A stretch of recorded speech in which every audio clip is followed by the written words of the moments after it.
Thousands of retail locations across the country are shutting down, and while some might see this as a tragedy, I believe it's a natural consequence of the challenges that businesses are facing today. In fact, I'm not just sympathetic to these closures, I believe they're inevitable and in some ways even necessary.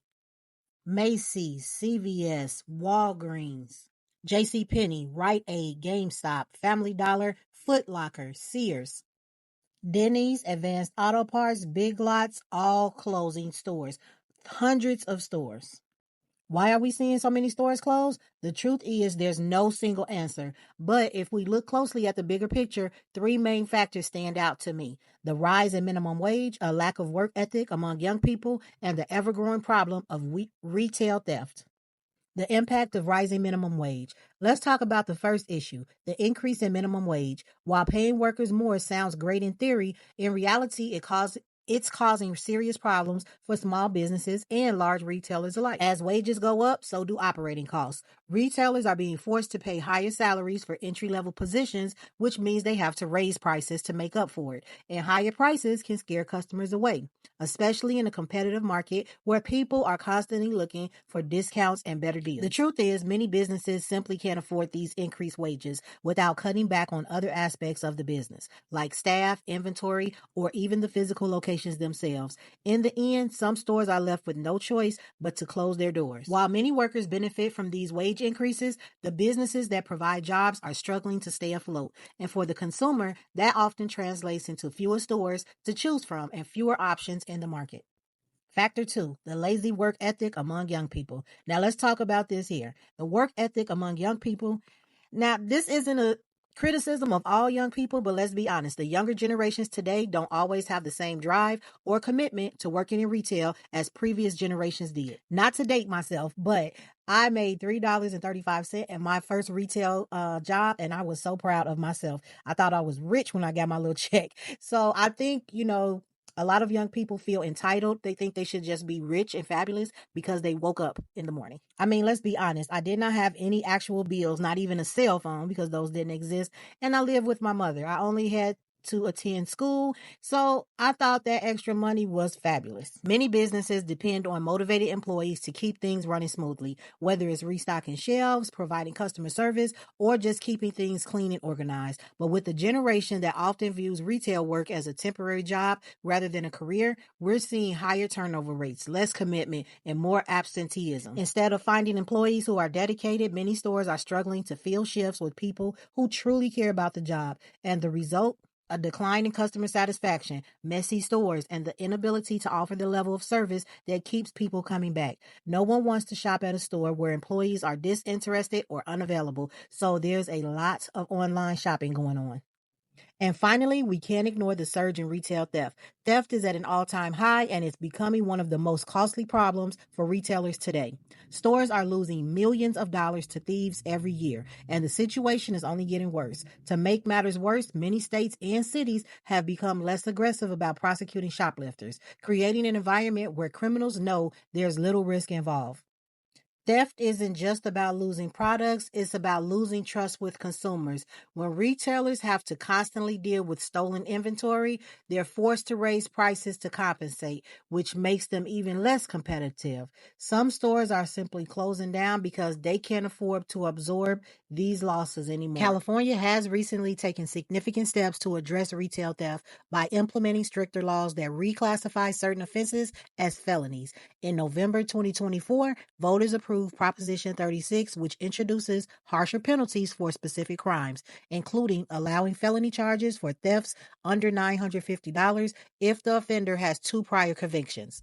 This measure partially overturns a 2014 law that reduced some crimes to misdemeanors. Brick-and-mortar retail shops are gradually fading from prominence, replaced by the ever-growing dominance of online shopping.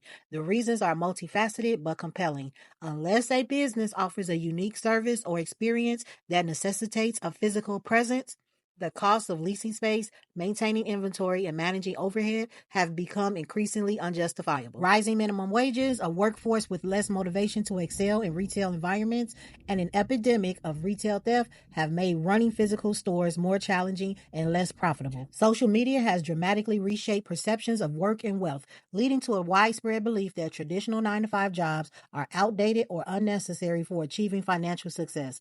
This shift is driven by a combination of factors, including the curated lifestyle content presented online, the visibility of self-made successes, and the promise of financial freedom through entrepreneurial pursuits or content creation. Let's break it down.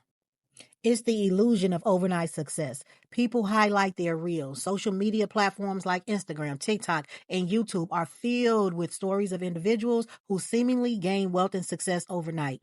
These narratives often omit the hard work, failures, or luck involved, creating an illusion of instant success. There's the glorification of entrepreneurship, influencer in their narratives. Influencer entrepreneurs frequently promote the notion that working for yourself is the ultimate goal, portraying traditional jobs as limiting or settling. They often highlight freedom, travel, and luxurious lifestyles as rewards for leaving a 9-to-5. The truth about influencers are most social media creators don't achieve financial independence or sustainable income. Platforms are saturated, making it difficult for newcomers to stand out. Many who leave traditional jobs for social media face instability, burnout, and financial insecurity. Only a small percentage of people gain wealth from these non-traditional paths, and many don't disclose their actual struggles or supplementary income sources. While social media has inspired countless people to dream big and explore unconventional career paths, it has also cultivated unrealistic expectations about wealth and success. The belief that one can bypass hard work and the steady income of a 9-to-5 job for instant riches online is often a fantasy sold by those who profit from perpetrating it. Balancing aspirations with realism is key. Success, whether in a traditional or non-traditional setting, still requires time, effort, and a plan. Meanwhile, online shopping has surged because it offers convenience, lower prices, and endless product availability, all from the comfort of one's home. In a world where efficiency and cost-effectiveness reign supreme, the traditional retail model struggles to compete. Retailers who fail to adapt this new reality risk being left behind in a digital-first marketplace.